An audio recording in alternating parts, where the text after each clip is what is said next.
A esta altura, lo que me queda es acogerme al vocativo.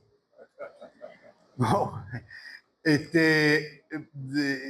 bueno, un fuerte abrazo, bueno, a todos los presentes, un saludo, le deseo un buen día, sobre todo a la gente de la universidad, del Tribunal Supremo de Justicia, de la Dirección Ejecutiva de la Magistratura, de nuestras Fuerzas Armadas, de nuestra querida policía. Bueno, un saludo a todos, a los que habitan en el Estado bolivariano del Estado Ojeda.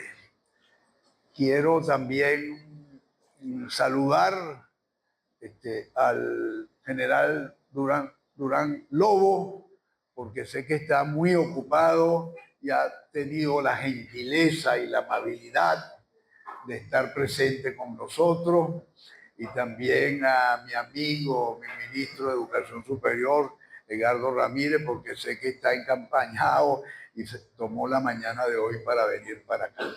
De verdad, un saludo a todos por su presencia, ¿no? Bien, el tema que vamos a trabajar en la mañana de hoy es la distribución del poder, imagínate, la distribución del poder en Venezuela, ¿no? Y yo voy a comenzar señalando cuál es la razón, la importancia o el sentido que tiene este tema en la actualidad y por qué nos tenemos que preparar en relación al conocimiento de las organizaciones políticas, de la organización política de nuestro país, porque nosotros nos encontramos en un proceso de cambio, en un proceso de transformación, en un proceso de mutación de la sociedad venezolana, es decir, de las relaciones sociales, de las interacciones sociales que existen en nuestro país. Fundamentalmente en el espacio o la dimensión política de nuestra sociedad, es decir, la construcción de nuevas relaciones sociales, mucho más igualitarias, mucho más amables, y fundamentalmente estamos en una etapa de distribución del poder, de una manera diferente de distribución del poder. Es decir, que el tema que vamos a trabajar hoy tiene que ver con la distribución del poder, la democratización del poder. Bien. Ustedes saben, y les recuerdo que el 15 de enero del 2025, en el mensaje anual a la Nación, el presidente constitucional de la República Bolivariana de Venezuela, Nicolás Maduro, propone una gran y poderosa reforma de la Constitución para profundizar, ampliar la democracia política en nuestro país y caracterizar las bases de una nueva economía. Los 4 puntos de la necesaria reforma constitucional nos lo señaló, nos lo delineó el presidente Maduro. En primer lugar, la creación del poder comunal, que se uniría a los 3 niveles de gobierno ya existentes, es decir, el nacional, el regional y el municipal. El poder comunal será la nueva forma de organización del Estado y los fundamentos del Estado. El segundo punto es establecer los valores y los principios bolivarianos que guiarán una sociedad más justa y humana, sobre todo los principios tipificados en la Constitución de Angostura de 1819. Tercer punto que nos señala es la creación de un nuevo modelo económico diversificado y no dependiente. Y el cuarto, la actualización de los términos jurídico-políticos en el ámbito constitucional.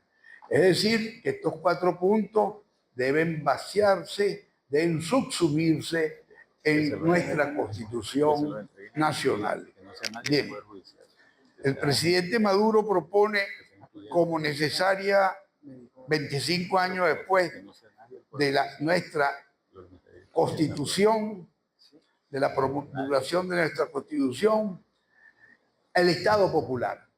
Es decir, vamos a pasar de una forma de Estado, que es el Estado liberal burgués, a un Estado popular, participativo y comunal, y las transferencias de competencia para el combate a la ineficiencia, al burocratismo y a la corrupción desde la participación plena del pueblo organizado en la planificación, acción, seguimiento, control y gestión conjunta pueblo-gobierno. Bien. Este es el contexto, las predicciones o proyecciones hacia dónde vamos. Yo voy a dar una clave para que puedan seguirme en el discurso, ¿no? El hilo conductor, el concepto fundamental que vamos a trabajar en la mañana de hoy es el concepto de participación. El concepto de participación como poder, hay que tener claro, participación como poder para decidir y elaborar políticas públicas. Esto lo vamos a seguir en el tiempo de Venezuela, es decir, cómo ha variado el poder de decisión de la elaboración de las políticas públicas o de la gestión del Estado o de quién toma estas decisiones.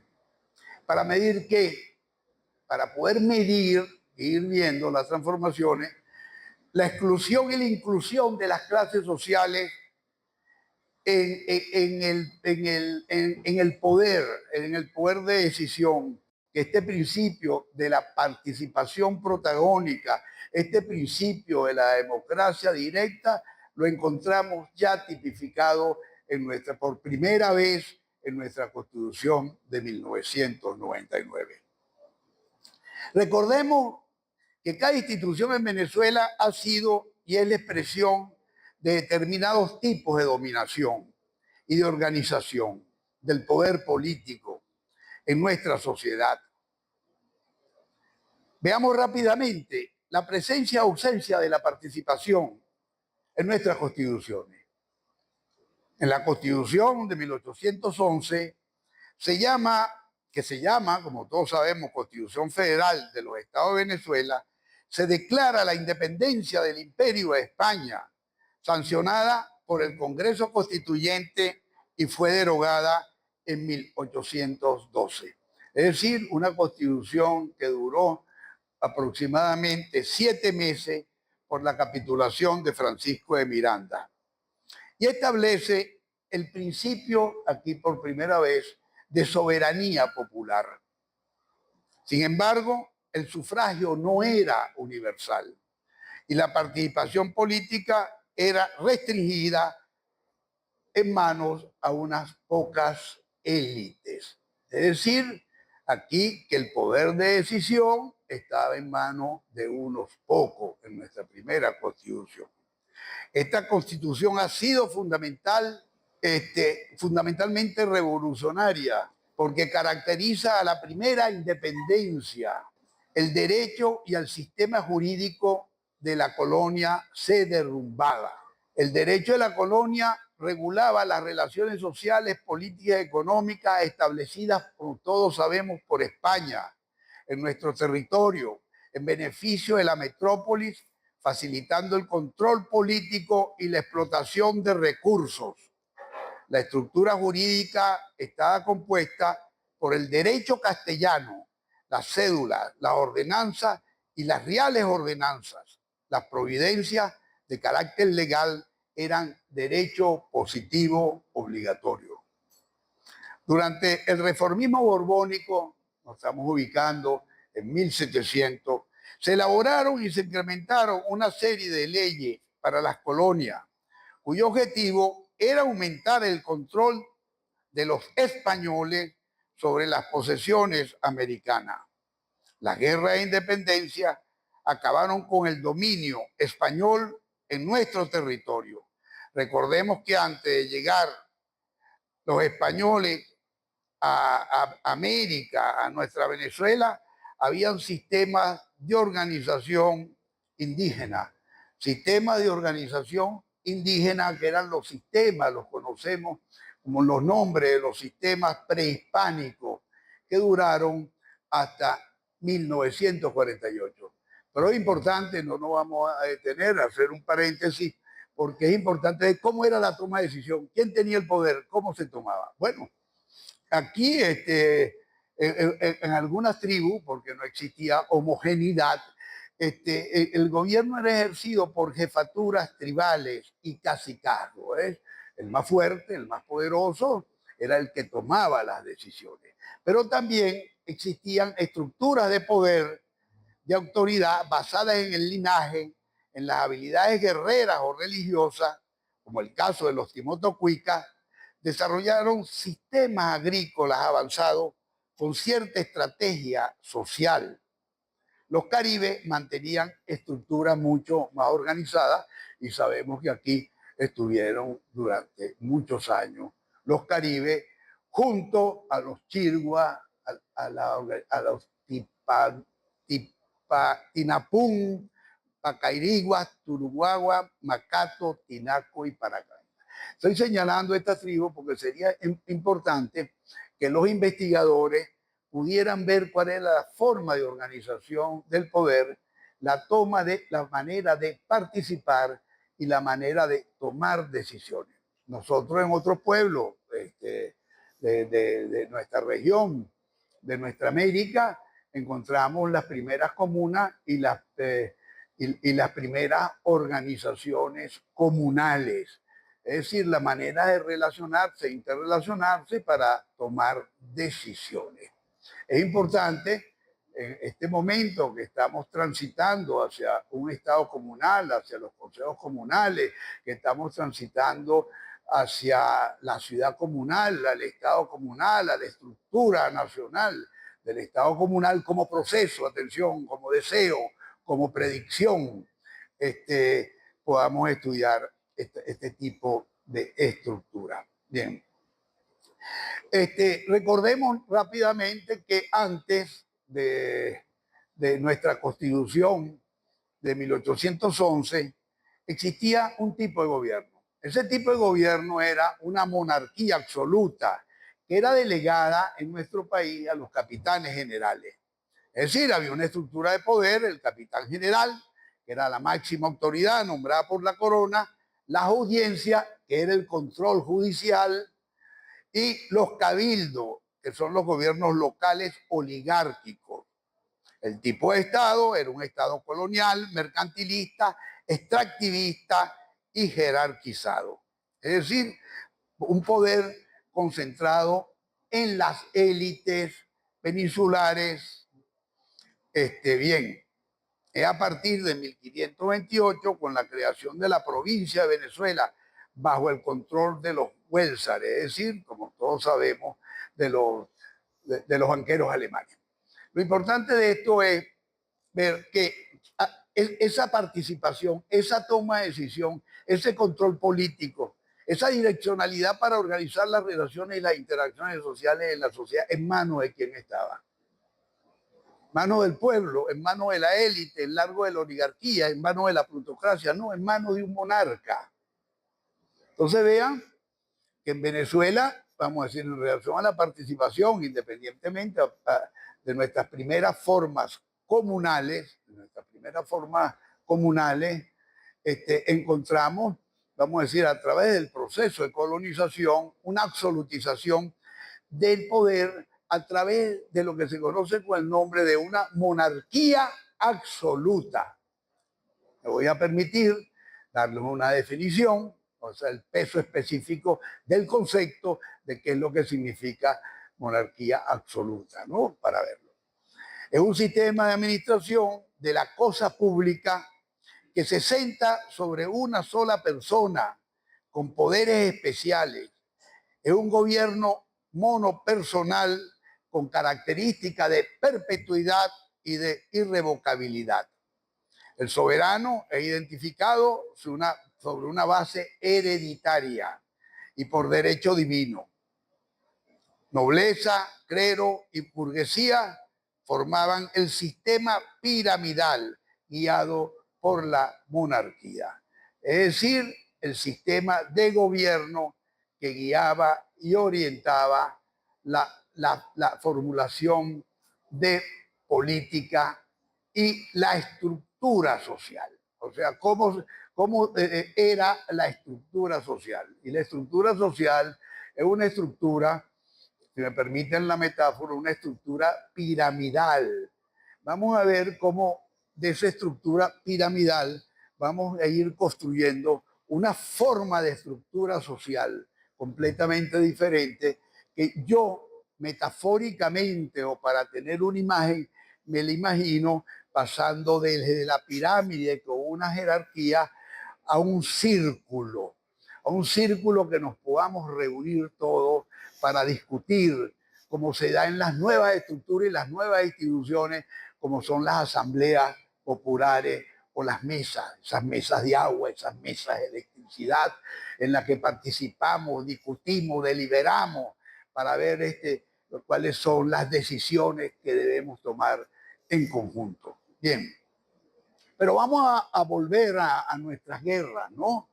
Vamos a ver a nuestra guerra de independencia, ¿no? Aquí encontramos en nuestra guerra de independencia una figura en relación, por las mismas condiciones históricas, por las mismas características, encontramos al caudillismo. El caudillismo en Venezuela tuvo entre 1811 y 1830, ¿no? Y el tipo de gobierno es transición entre república federal y dictaduras militares.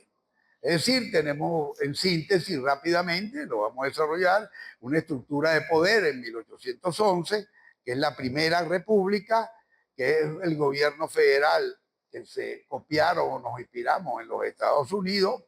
Después, 17 años después, en 1813 a 1830, tenemos liderazgos militares como el de nuestro libertador Simón Bolívar, como el de Páez, con poderes excepcionales en determinadas ocasiones. El tipo de Estado es un Estado en construcción, así como nosotros estamos en este momento construyendo un Estado, en ese momento se estaba construyendo el Estado republicano. Es por eso que nuestro maestro Simón Rodríguez dice, para construir un Estado republicano se necesitan republicanos. Y para construir, diría yo, parafraseándolo, un nuevo Estado, un Estado revolucionario, necesitamos revolucionarios con muy buena formación. Bien.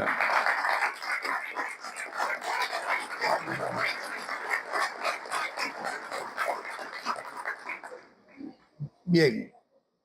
Los hitos, de lo que vamos a enseñar, el 5 de julio de 1811, la declaración de nuestra independencia, y en 1830 la disolución de la Gran Colombia y José Antonio Páez asume la presidencia. Bien, bueno, sigamos. En la Constitución, vimos ya 1811, ya venimos un periodo, una especie de organización comunal, pasando a un dominio monárquico con una nueva constitución de construcción de la República en la que se participaban nuestros delegados de nuestras provincias y llegamos a una constitución muy querida por todos nosotros, que es la constitución de 1819, la constitución de Angostura. Aquí vean la participación, vean que sigo con el concepto. La participación ciudadana era indirecta y muy restringida. El contexto no se podía permitir más. Existía una determinación contextual, que es la determinación de la guerra, ¿no? Bien. Los votantes aquí, en este caso, elegían a los electores y esto a los diputados, que a su vez elegían al presidente de la República. Es decir, al decisor. Vean que es una democracia indirecta. ¿Por qué es importante? Porque nosotros debemos pasar de una democracia indirecta a una democracia directa. Aunque como vamos a ver en nuestra Constitución del 99, nos encontramos en una constitución con la característica en relación a las tomas de decisiones, una constitución semidirecta. Bien, aquí en la Constitución de 1819 de Angostura, la participación ciudadana era indirecta y muy restringida. Los votantes elegían a los electores, esto a los diputados, como le decía, y esto a su vez elegían en un tercer grado al presidente de la República. Después pasamos a la Constitución de 1830, vigente hasta 1858. Es decir, una constitución que duró 27 años. Se participa en los procesos políticos mediante un sistema de elección y era indirecta y de segundo grado. La Constitución de 1864, que es la Constitución Federal, el sufragio como mecanismo de participación era restringido a una parte de la ciudadanía. Las elecciones eran indirectas y de segundo grado. Recordemos que era el tiempo de Guzmán Blanco. Aquí una de las características de este sistema, ¿no? Para ver el sistema para elegir a los decisores, a la toma de decisión, es que el voto era público y debía ser firmado por el votante. Es decir, que cuando uno iba a meter la tarjeta, ponía su nombre y votaba en el tiempo de Guzmán Blanco. Entonces vean que es importante por el tipo de control de poder que vemos, que ya vamos a definir qué características tiene este sistema de gobierno. Bien, en esta etapa, lo sabemos, existe el fenómeno social, el fenómeno histórico social del caudillismo.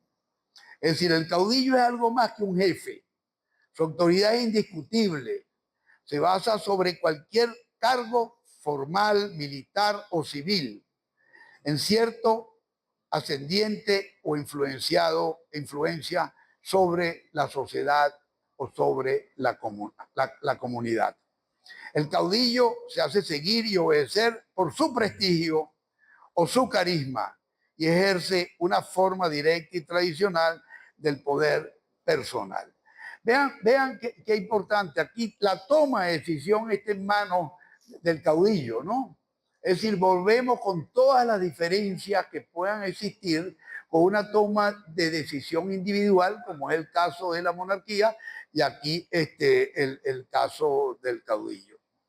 Aquí hay un concepto que quisiera señalarlo, y abro un paréntesis, porque es el caso de Guzmán Blanco. Caso de Guzmán Blanco, que es el concepto de autocracia.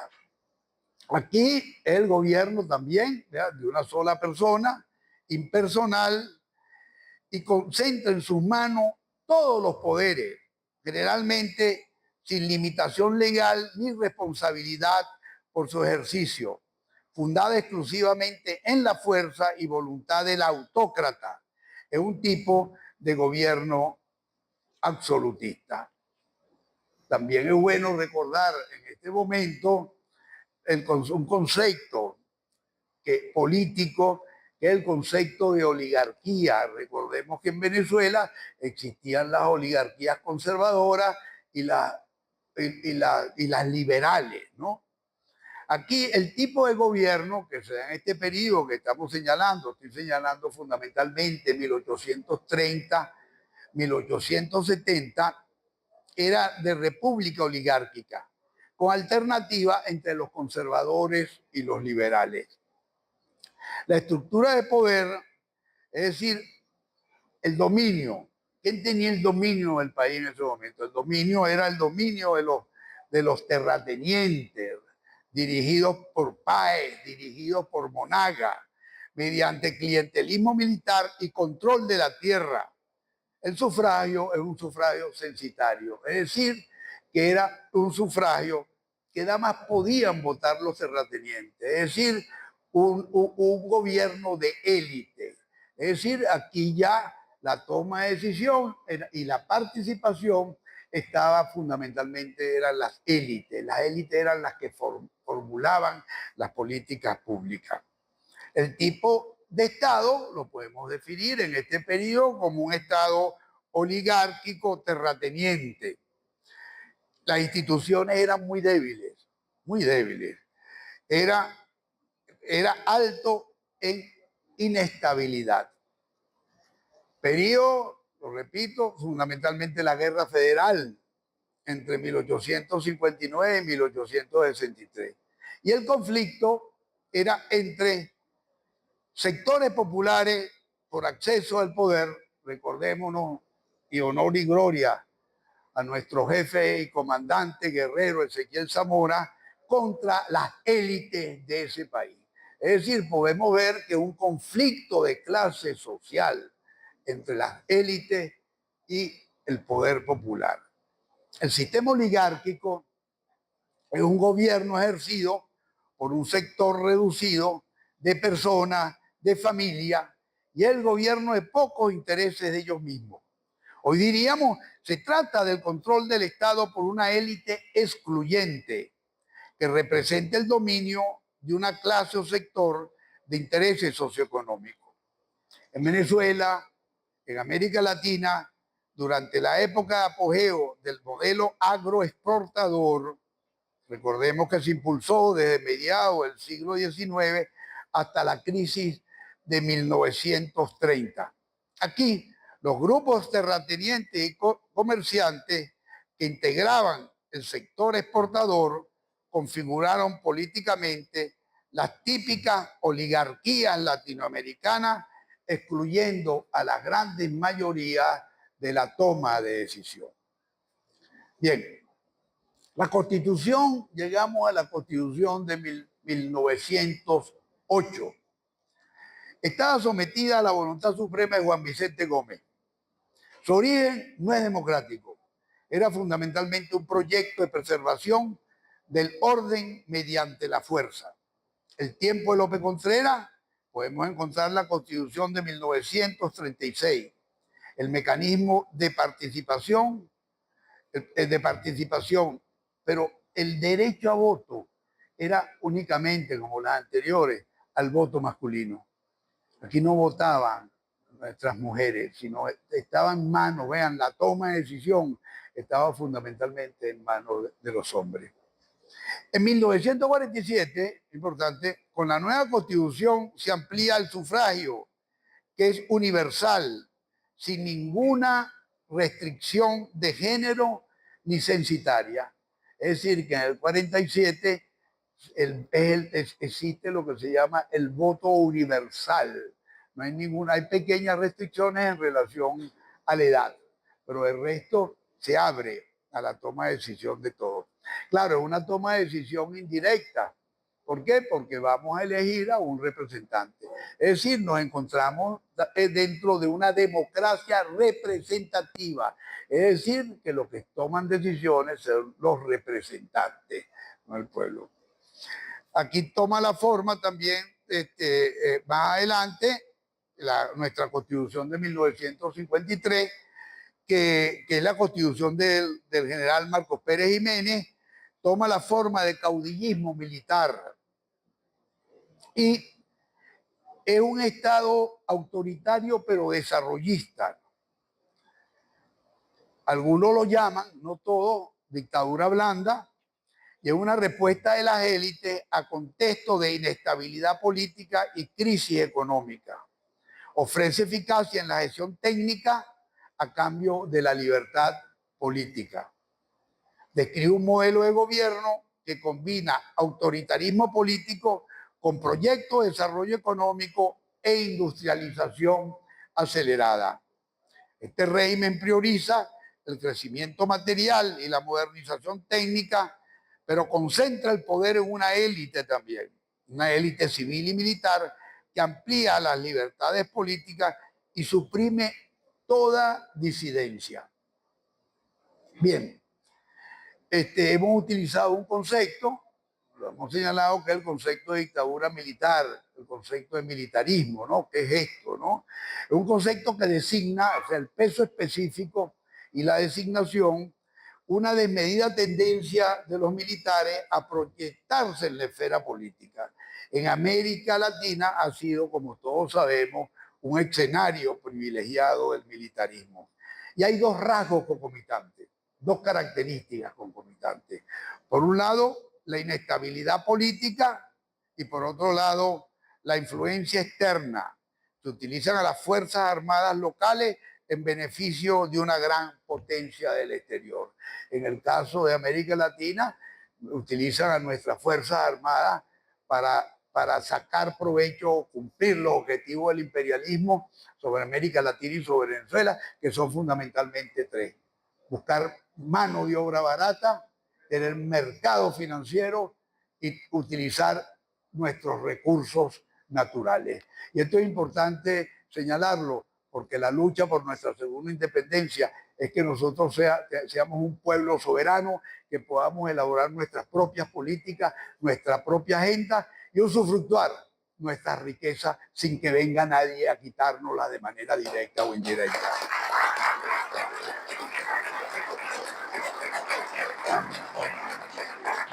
Bien. Encontramos también una estructura de poder que acabamos de señalar, que es la de Antonio Guzmán Blanco, Toñito, como le decían, que es la centralización estatal, infraestructura y secularización. Bien. La de Juan Vicente Gómez, desde 1908 hasta 1935, bien, que hay represión, pero fundamentalmente hay una alianza con los capitales extranjeros. Bien, hitos, ir siguiendo el hilo, la continuidad del movimiento, el desarrollo histórico, movimiento que es interesante. Todo movimiento histórico se construye en contradicción, en antagonismo, ¿no? Podemos ver, sería importante de repente analizar cómo se está construyendo este momento, nuestra historia, nuestra venezolanidad, ¿no? Ver quiénes son las fuerzas antagónicas, las correlaciones de fuerza, las alianzas para poder entender el momento histórico en que estamos viviendo. ¿Bien? Los hitos, tenemos 1914, muy importante porque se inicia la explotación petrolera. Y el 35, la muerte de Gómez, que es una transición hacia gobiernos militares no tan duros como el de Gómez. Es solo en 1961 que la nueva constitución en Venezuela adquiere las características de una democracia representativa presidencialista, es decir, una burocracia autoritaria. Vean bien a dónde está la toma de decisión aquí. Vamos a ver dónde está la toma de decisión. ¿Quiénes son los decisores? ¿Cuál es la manera de distribuir el poder? ¿Por qué? Porque es más abstracto. Uno puede entender cómo se distribuyen los bienes materiales, cómo es la distribución de los bienes materiales, cómo se construye la igualdad o cómo se construye la desigualdad. Pero eso de ver cómo se distribuye el poder, como es mucho más abstracto, es un concepto más abstracto, es un poco más complicado. Bien, pero bueno, como le decía, entramos ya en la Constitución de 1961, que la nueva Constitución en Venezuela adquiere la característica de una democracia representativa presidencialista y, como le acabo de decir, burocrática y autoritaria. Estamos hablando de los años 60, recordemos. La democracia representativa es un modelo político basado en el sufragio universal. Hay aquí la institucionalización de los sistemas liberales democráticos y la incorporación del derecho positivo y algunas conquistas sociales establecen el derecho de la mayoría a la soberanía. Esta forma de gobierno es consecuencia de un compromiso de conciliación entre élites. Vean, compromiso de conciliación entre élites. Se establece en Venezuela como resultado del pacto de Punto Fijo, donde factores reales de poder, las élites, concordaron un sistema democrático representativo que durará 4 décadas, fundada en un sistema de partidos políticos. Es lo que se denomina la democracia de partido. Se establece en Venezuela una democracia representativa formal de conciliación de élite, donde el poder político se ejerce mediante representantes. Formalmente, la legitimidad del poder político procede del pueblo, pero no es ejercida sino por sus representantes. El voto universal y secreto es el mecanismo fundamental único de participación política. En la democracia representativa venezolana, paulatinamente hubo una pérdida total del control del ciudadano, del control del pueblo sobre los políticos, la política y sobre toda una serie de instancias o de estructuras de gobierno que finalmente decidían las condiciones sociales de la vida de la mayoría. Es decir, que nuestra vida la decidían un pacto de élite.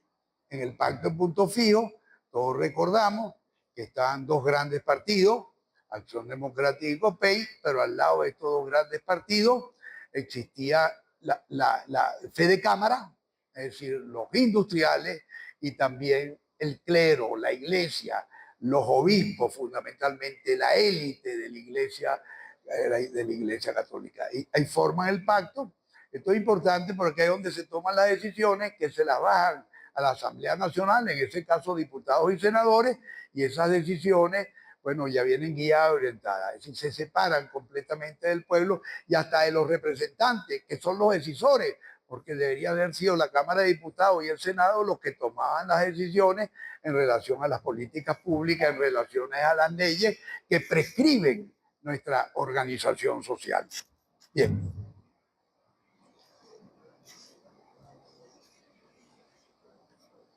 Permiso.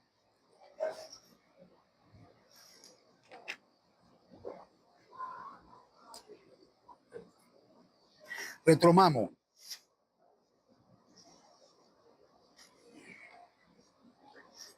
El modelo, como señalaba, democracia representativa, la participación del ciudadano en la toma de decisiones es reemplazada por el político de profesión.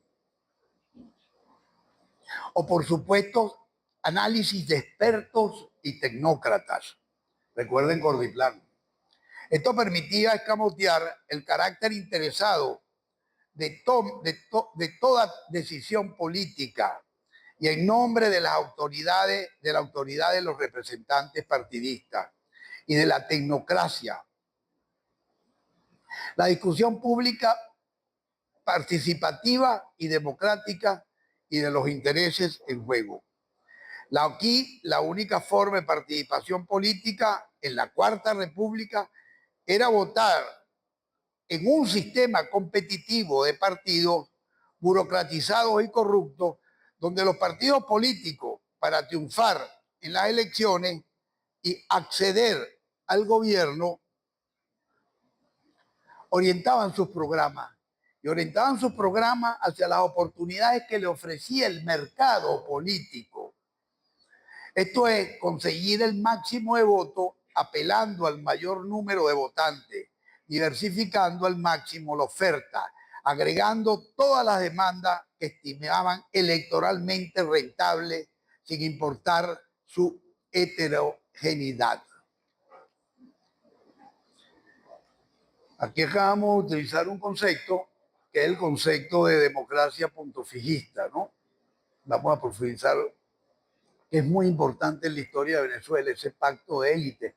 Pacto de élite que comienza en Nueva York, fundamentalmente entre Jovito Villalba, Rafael Caldera y Rómulo Betancourt, URD, Acción Democrática y COPEI, y después que se materializa en lo que se denomina el pacto de punto fijo.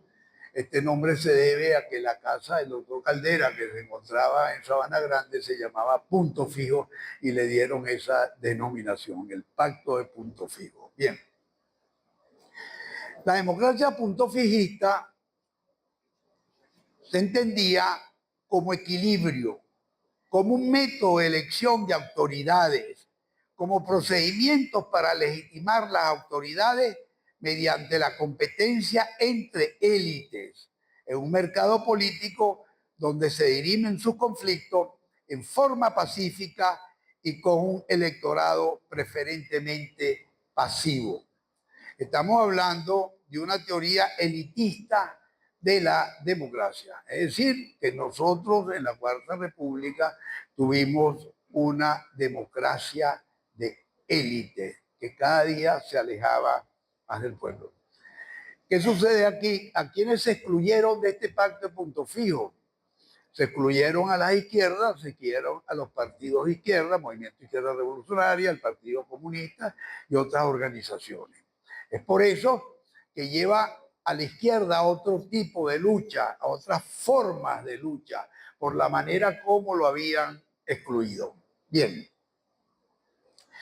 el punto fijismo es lo que llama una democracia de pacto, que dura desde 1958 a 1998.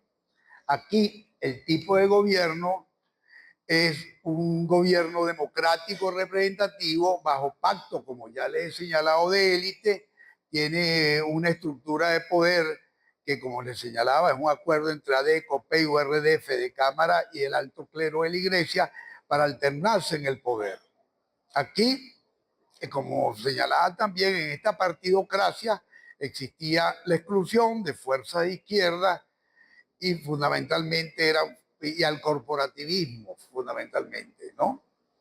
Aunque existía otro tipo de cooperativismo, era el corporativismo de Fedecámara, vamos a decirle, las diferentes cámaras de comercio discutían con los partidos políticos y discutían con la Iglesia para ver cuál era la política que tenía que bajar hacia el pueblo en relación a los recursos, pero también en la forma de organización política y la forma de organización de la sociedad. Tipo de Estado. Yo estoy hablando de los tipos de Estado porque los tipos de Estado son una manera de tomar decisión. Aquí estaba el Estado liberal burgués con una economía rentista petrolera, y los hechos fundamentales de este periodo que estamos señalando es la de 1989, conocemos que es el Caracazo, que son protestas contra ajustes neoliberales, es decir, el pueblo pobre urbano se alzó en Caracas. Claro, fue una subversión social, no fue una subversión política, porque no se tenían los objetivos claros, en la cual guiaba y orientaba más que todo el sentimiento de humillación que existía en nuestro pueblo en relación a una élite corrupta. Y también en el año 1992, todos los alzamientos militares, fundamentalmente los alzamientos militares liderados por nuestro comandante Hugo Chávez. Esto es muy importante sobre todo a veces por los abogados. ¿Por qué? Porque a veces no entendemos dónde están las bases materiales de nuestra Constitución del 99. Nuestra Constitución del 99 es un nuevo pacto social. Es decir, sin los alzamientos militares y sin el Caracazo, no hubiéramos llegado a la Constitución de 1999, que ya de entrada vamos a caracterizarla. O sea, ¿cuál es el salto? ¿Cuál es el salto cualitativo? Bueno, por aquí, el salto cualitativo que se da entre la Constitución de 1961 y la Constitución de 1999. Bueno, en 1961, esa democracia, para poder entender las transformaciones y los nuevos aportes y la visión constitucional con una forma, una propuesta de participación que no es la indirecta, sino la propuesta de participación, una democracia directa. Es decir, pasamos de una democracia representativa, liberal, burguesa, formal, de un Estado de derecho liberal, vamos caminando hacia un modelo de democracia sustantiva, de participación ciudadana protagónica, directa, un modelo democrático participativo, una democracia popular inclusiva, comunal, una participación popular, una participación deliberativa que pueda deliberar en las tomas de decisiones. Con la Constitución de 1999 surge por vez primera en la historia política de nuestro país la posibilidad real de construir un modelo de democracia sustantiva que supera el principio de representatividad característica de las democracias representativas formales. Con la Constitución de 1999 se produce un importante salto cualitativo en la sociedad venezolana. La democracia seguirá siendo solo en parte representativa. La participación ciudadana será protagónica. Se formula por vez primera en la historia constitucional de nuestro país una nueva gramática de acción política, una democracia semidirecta de base, con dispositivos de participación representativa, pero también con mecanismos de democracia participativa directa. Es esta Constitución la que propone como tarea central de la sociedad a realizar el modelo democrático representativo, protagónico. En efecto, propone un estilo participativo, democrático, deliberativo, orientado a la conformación de mayorías nacionales participativas amplias y articuladas entre sí. Es decir, pasamos de una democracia indirecta a una democracia semidirecta. ¿Por qué es importante esto? Porque creo que para el año que viene, con la participación de todos nosotros, podemos llegar a lo que no llegamos en la Constitución del 99 por las correlaciones de fuerza internas. Es decir, estábamos nosotros, pero también estaba la oligarquía, estaban las élites, sus representantes, estaba un Jorge Olavarría, estaba un Alan Gruber Caría, en fin, ahí podemos, estaba un Ramón Escobar Salón que frenaba el avance. No pudimos materializar nuestra democracia directa, pero es importante, por eso es importante, porque con la participación de todos, la unión de todos y la fuerza de todos, podemos dar ese gran salto cualitativo en la reforma que vamos a tener el próximo año. Pero ¿hasta dónde vamos a llegar? ¿Hasta dónde se va a llegar? Se va a llegar hasta donde la fuerza nos permita.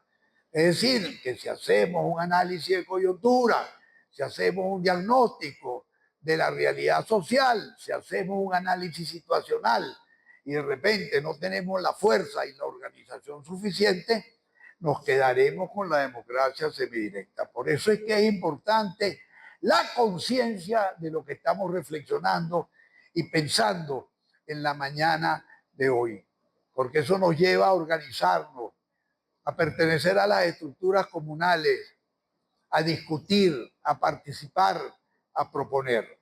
Bien, el modelo que encontramos en nuestra Constitución del 99 es un modelo de democracia sustantiva en las relaciones sociopolíticas, con el consiguiente fortalecimiento de la sociedad civil, porque con la democracia protagónica se plantean nuevas formas de asociación, de acción colectiva y de expansión efectiva de la participación ciudadana. Con la Constitución del 99 se avisora la posibilidad de una democracia popular, inclusiva, comunal, en la cual los ciudadanos deciden las políticas públicas y las iniciativas políticas que le concierne sin representantes de por medio. La teoría y la práctica de la democracia directa, participativa y deliberativa se funda en el concepto, en el principio de participación popular. Se replantea la cuestión de la resignificación de la democracia política. Se propone una forma de democracia como posibilidad real de participación deliberativa directa. Estamos en presencia de una ruptura paradigmática importante con el orden sociopolítico anterior. Por eso es que nosotros hablamos de transición, proceso de transición. ¿Bien?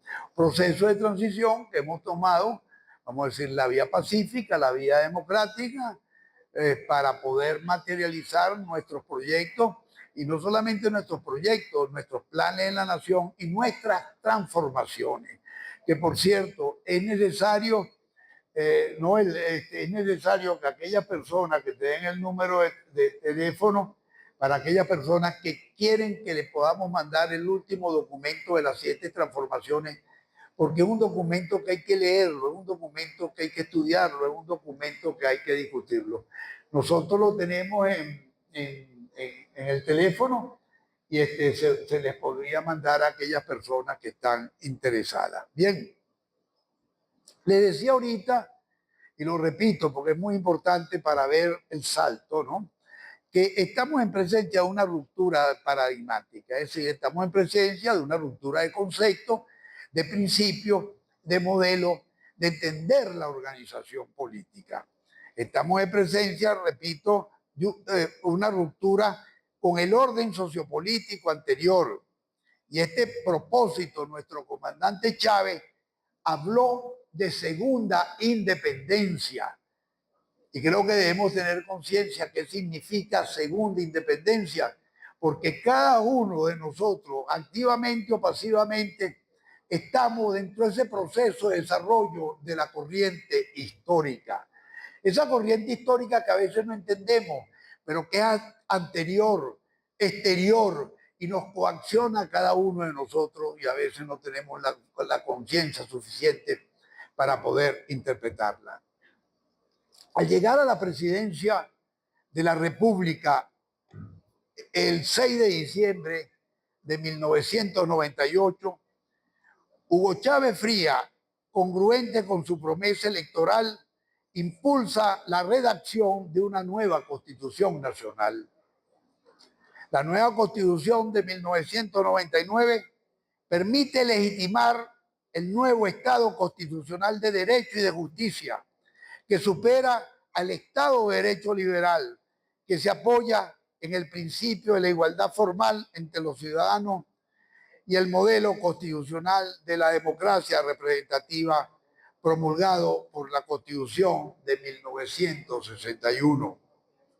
Como hemos señalado anteriormente, en la Constitución de 1999 aparece ex novo la idea de participación protagónica y los elementos fundamentales de una teoría de la democracia. Y esta visión constitucional de la participación protagónica es fundamental en la construcción de un gobierno popular. Con la participación protagónica, los ciudadanos nos transformamos en participantes activos en la toma de decisiones, en los distintos tipos de deliberación. El punto de vista sociojurídico, la participación ciudadana y la acción protagónica es el principio constitucional de mayor trascendencia sociopolítica, y es así que se incorpora al articulado de muchas leyes orgánicas y especiales que forman parte actualmente de nuestro cuerpo normativo venezolano, a saber, la Ley Orgánica de Administración Pública, la Ley de Planificación, la Ley Orgánica de Administración Financiera del Sector Público, la Ley Orgánica del Poder Público Municipal del 2005, la Ley de los Consejos Estatales de Planificación y Coordinación de Políticas Públicas, la Ley de los Consejos Locales de Planificación, la Ley de los Consejos Comunales. Otra característica que quería resaltar acerca de nuestra Constitución es que ella es el primer ejemplo de una doctrina constitucional conocida como el nuevo constitucionalismo latinoamericano.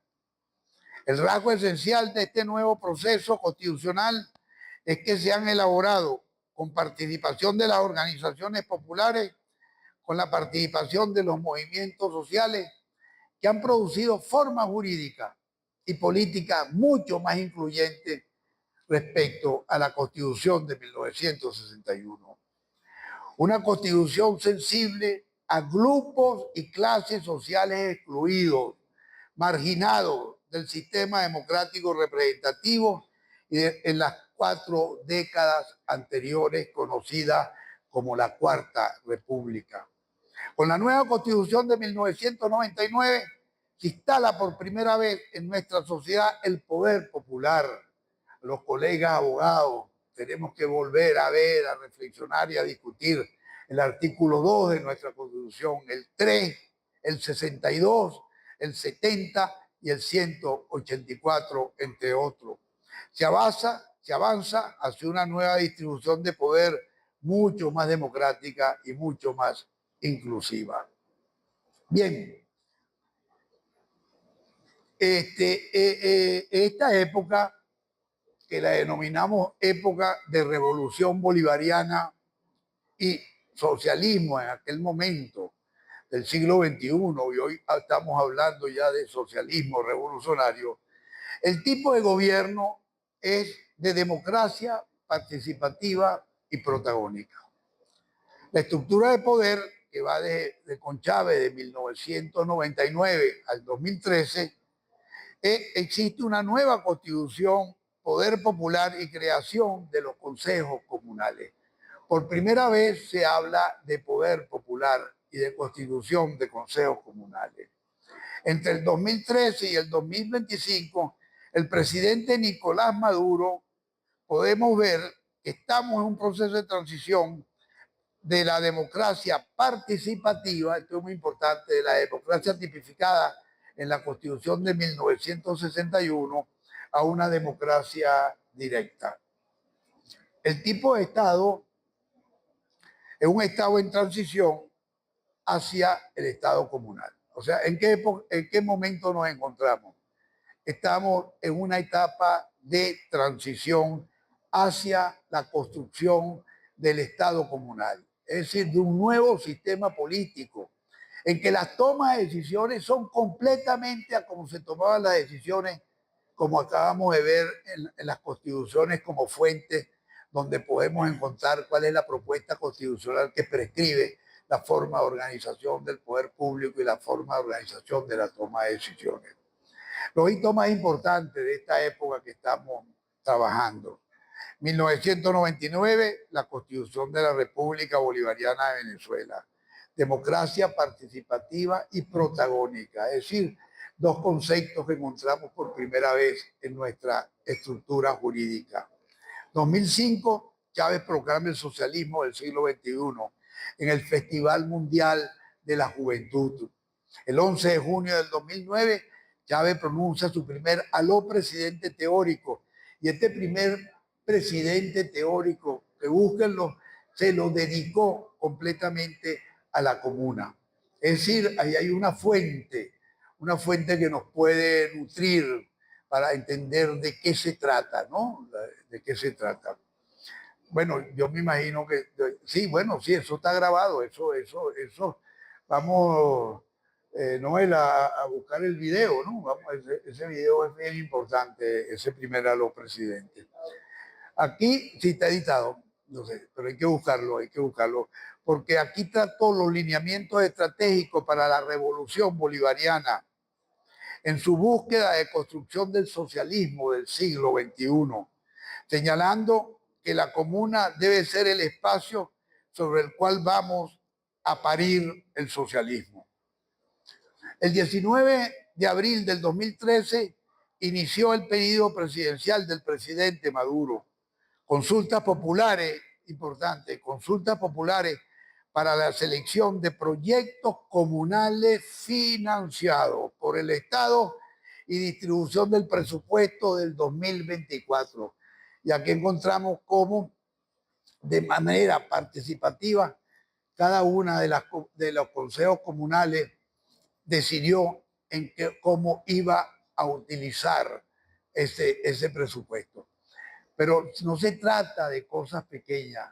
Vamos a ver y vamos a vivir cómo cada día, no solamente vamos a decidir con lo que podríamos llamar, independientemente que este es un gran paso, cosas pequeñas, sino vamos a entrar a participar en grandes proyectos y nuestra voz va a ser oída a través de procesos deliberativos, a través de procesos de discusión. Bien. No solamente me estoy recordando, sobre todo a los diputados, Edgardo, que nosotros encontramos en nuestra Constitución Nacional, encontramos en nuestra Constitución la obligación de los diputados de bajar al territorio a oírlo y poder discutir y debatir las leyes que se están dando en el Parlamento Nacional. Y cada uno de estos diputados deben ir con las ideas y propuestas que desde las comunas le hicieron llegar para que se dé un debate nutrido en nuestra Asamblea Nacional. Otra fecha importante de esta época que estamos trabajando es el 15 de diciembre de 2024. Importantísimo, creo que hay algunos aquí, la elección de los jueces de paz comunal. ¿Por qué es importante?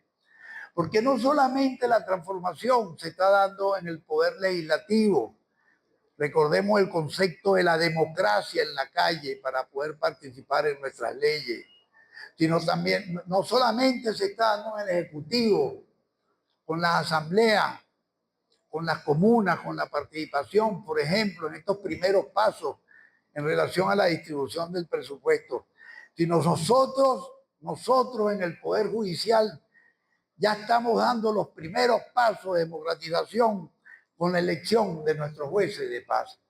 Y vamos a seguir con los jueces comunales, los jueces estatales, los jueces de la ciudad, vamos a decir, y vamos a ir creciendo en esa democracia participativa, protagónica, popular, con el objetivo de construir el gobierno popular. Cuando lleguemos ya en ese redondel que les acabo de decir, a cerrar el círculo, será a través de la participación. Y creo que es así. Yo no creo que no hay fuerza en el mundo que pueda impedir. Yo no creo que hay fascismo en el mundo que pueda impedir estos objetivos. Y para eso tenemos que seguirnos organizando, para estar dispuestos en todas las formas de lucha que sean necesarias por la conquista de esta segunda independencia nacional.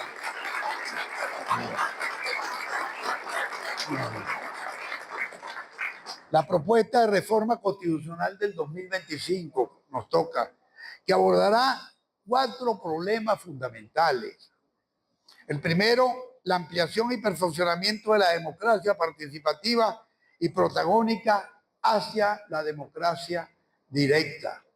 Vamos a reflexionar, vamos a pensar cómo podemos hacer esto. La construcción de una nueva sociedad. ¿Y qué significa esto?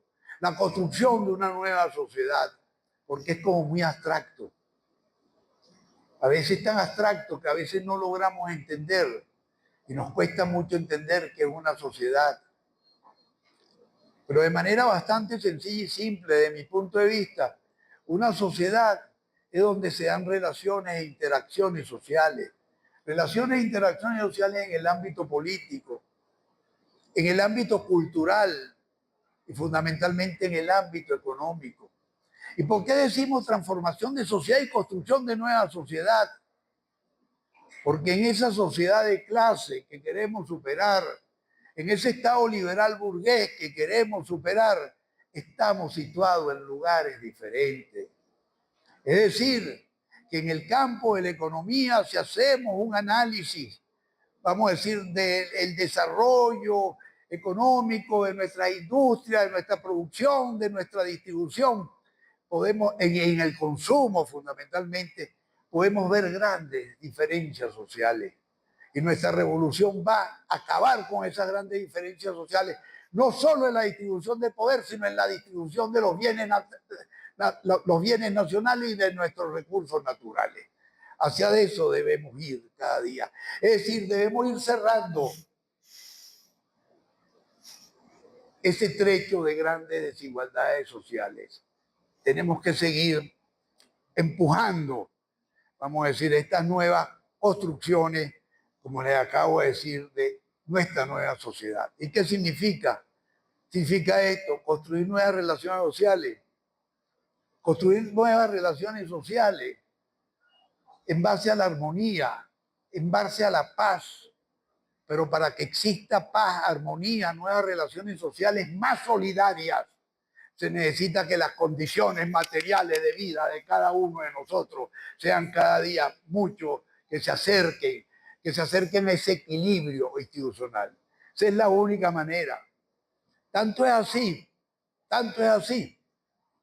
que si nos preguntamos por qué estamos peleando en este momento, hemos estado peleando contra una élite oligárquica que quiere tomar el poder político, que no quiere la distribución del poder, que lo que quiere es satisfacer sus necesidades primarias y materiales, diferenciándolo cada vez más, con un modelo político diferenciador, con un modelo económico explotador y dependiente de grandes potencias o del bloque atlántico. Por eso es que estamos peleando en el fondo, por eso es que estamos luchando en la construcción de un nuevo modelo económico diversificado, que es otro de los puntos que vamos a trabajar en esta reforma constitucional. Es decir, una democracia representativa y un pluralismo limitado de competencia entre las élites, un Estado comunal proyecto de una democracia directa. En este contexto, para terminar,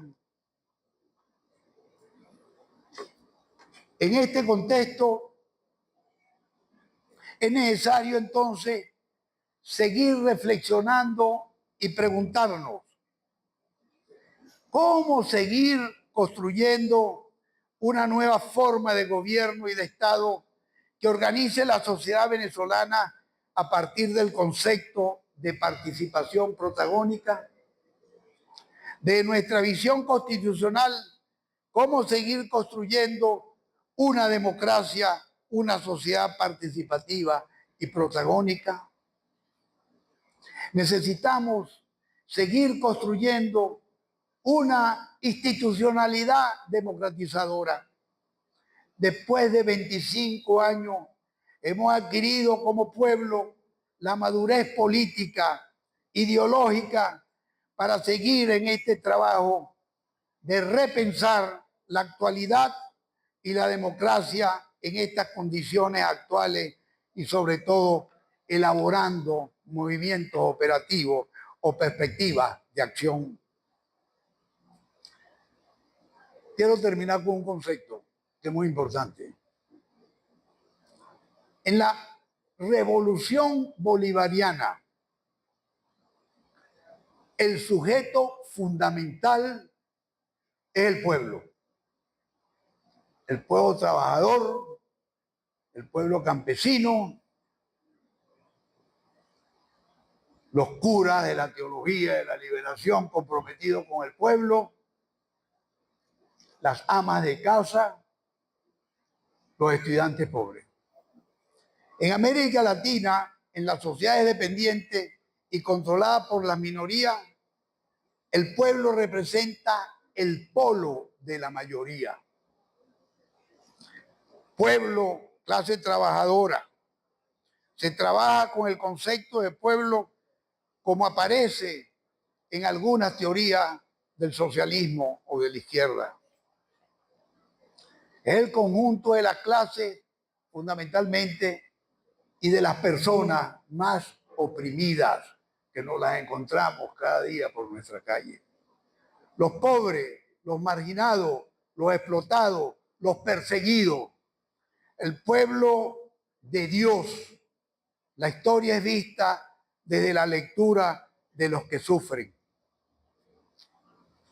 desde el testimonio de los que luchan por la liberación. El concepto de pueblo sintetiza diversos elementos. La lucha por la independencia nacional contra la dominación extranjera. La lucha por la conservación o construcción de una identidad colectiva para integrar la sociedad atomizada por el capitalismo dependiente. Venceremos.